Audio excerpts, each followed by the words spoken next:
तरुण अपने साथ 20 से 25 लड़के लेकर आया है और उनके हाथों में रोड थी, आयरन की रोड, हॉकी, बैट, उनके हाथ में सब कुछ था। बात के बीच में ही वो पीछे से आ गया, पीछे से उसने सब पे वार किया, सीधा सरों पे वार किया उसने। सबसे पहला वार उसी ने किया था, मेरे भाई पे किया था इतनी जोर से जिसको दौरे पड़ना शुरू हो गए थे। उसी का भाई था, तरुण का भाई था अरुण, उसी ने उसके सर पे मारा था इतनी जोर से। मेरे और वो सारे नशे में धुत थे, वो सभी के सभी नशे में थे। छेड़खानी हुई थी, बैट टच किए गए थे मेरी बुआ को, तभी बुआ ने इतना शोर किया था। और वो कोई बच्ची नहीं थी, वो 20 साल का प्रिंस था और बैट टच किए गए थे मेरी बुआ को, जहां मर्जी हाथ लगाया जा रहा था, इसीलिए घर वाले निकल के आए थे।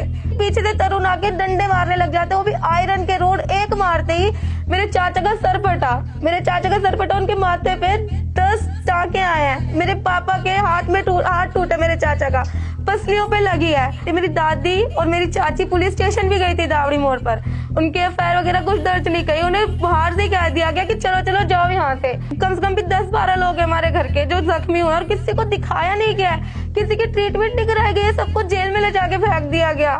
15-20 दिन पहले जो तरुण है वो हमारे को आते जाते कहता तुम्हें होली वाले दिन बताऊंगा, यहाँ तक कि वो बजरंग दल का मेंबर है। और जब हम आते जाते तो गली के आवारा कुत्तों को हमारे पीछे लगाता था। और ये हिंदू मुसलमान का मुद्दा बनाया जा रहा है, हिंदू मुसलमान का मुद्दा तो है भी नहीं, आपस पड़ोसियों की लड़ाई थी।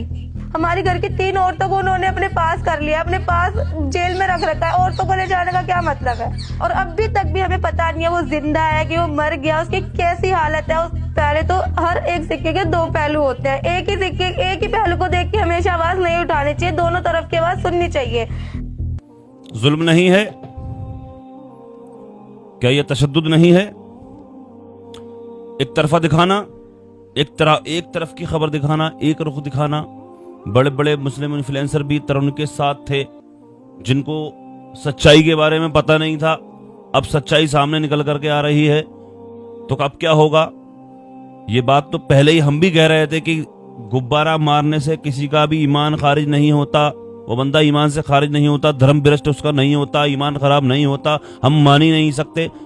ये जाती दुश्मनी, इनकी पुरानी दुश्मनी इन लोगों की, जिससे आए दिन ये इनके दरमियान, दोनों पक्षों के दरमियान झगड़ा होता रहता था। इस बार इतना ज्यादा बढ़ गया कि लड़ाई के झगड़े के दौरान सर में चोट लगने के कारण उसकी मौत हो गई है। तो इसका क्या मतलब हुआ? उसके बाद उनको सजा भी मिली है, गिरफ्तार भी किया गया है, उनके यहां तक कि उनके घरों पर बुलडोजर भी चला दिया गया है। लेकिन दूसरी तरफ जब लड़ाई होती है तो दोनों तरफ चोटें लगती है। उन लोगों के भी, और सुनने में यह आ रहा है कि उनके घर का भी एक बंदा जो है इंतकाल कर गया है, तो उनके घरों पर भी बुलडोजर चलेगा। फिर इसका मतलब किस तरह का दुख और तकलीफ, दर्द बयान कर रही है ये लड़की? क्या ये